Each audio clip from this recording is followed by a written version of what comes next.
सुनो, दो चीजों में से चूज करो, लव मैरिज या फिर अरेंज मैरिज। मेरे ओपिनियन से जाओगे तो लव मैरिज। क्यों अरेंज मैरिज सही नहीं है? मेरे हिसाब से तो नहीं है सही। क्यों?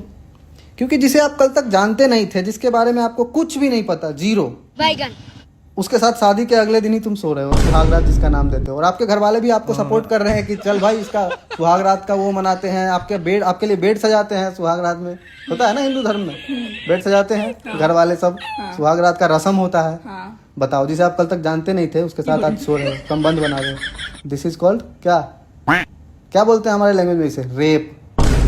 जिसे आप कल तक नहीं जानते उसके साथ सो रहे हो, क्या हुआ ये?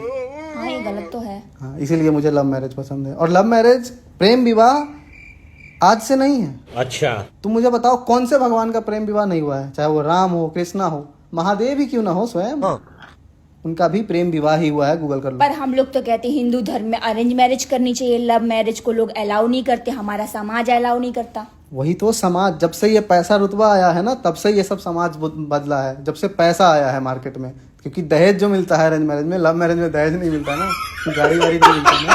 अरेंज मैरिज इसलिए बनाई गई थी ताकि दहेज मिल सके। और क्या, इधर से लड़की वाले की तरफ से, जैसे लड़का वाले की तरफ से डिमांड हो, उधर से वो डिमांड हो। सबसे ज्यादा दहेज ही चलता है अरेंज मैरिज में। लव मैरिज में सुना है तुमने कभी दहेज मिला? मुश्किल से ही मिलता है 1-2%। हाँ, नहीं मिलता। दहेज का सिस्टम ही नहीं होता।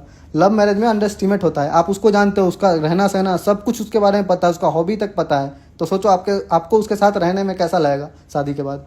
शादी से पहले आप बात करके सब कुछ, 2 साल से मान लो 3 साल से आपका रिलेशन है, आप जानते हो उसको फोन से, चाहे वो डिस्टेंस ही लव क्यों ना हो आपका, लॉन्ग डिस्टेंस रिलेशनशिप कितना भी लॉन्ग हो, लेकिन फिर भी आप कॉल पे उसका रहना सहना, वो कब क्या करती है, कितने टाइम में क्यों परेशान होती है, कब इमोशनल होती है, सब आपको पता है। और तब उसके साथ आप शादी के बाद रह रहे हो, हम संतोष पागल नहीं, तो अंडर एस्टिमेट हो जाता है ना। आपके फैमिली में वो एडजस्ट भी कर पाती है, लेकिन एक नई लड़की आएगी, उसके फैमिली में उसको कैसे एडजस्ट कराया है आपको तो कुछ पता ही नहीं है अरेंज में। अब आपके घर में वो वही रहन सहन करे, आपको तो गलत लगेगा कि इतने टाइम में तो हम यहाँ नहीं बैठते हैं, इतने टाइम में हम घर के बाहर मिलते हैं, इतने टाइम में हम छत पे जाते हैं। वो यही है, अभी तक पूजा नहीं की उसने, अभी तक ये खाना नहीं बनाई, अभी तक वो नहीं करी। होता है ना। पर तुम्हारे घर में तो तुम्हारे पापा ने एक लड़की पसंद की है, 20 लाख रुपए दहेज ले रहे हैं, तुम उसमें क्या कहना चाहते हो? तो ये तो दहेज प्रथा हमारा खानदानी चलते आ रहा है, तो अब उसमें हम मना थोड़ा ना कर सकते हैं। 20 लाख भी तो मिल रहा है। तो तुम अपने मम्मी पापा की बात मान लोगे, यहाँ पर अरेंज मैरिज करोगे? कौन बेटा होगा जो मम्मी पापा का बात नहीं मानेगा? जो नहीं मानेगा वो बेटा ही नहीं होगा। तो अभी जो आपने इतना लंबा भाषण दिया लव मैरिज पे कि लव मैरिज भगवान करते हैं, सब लोगों ने किया है, और ये जो अरेंज मैरिज है वो हम लोगों ने बनाई है, तो अब तुम्हारा सब गायब, तुम अरेंज मैरिज करोगे? 20 लाख मिलेगा।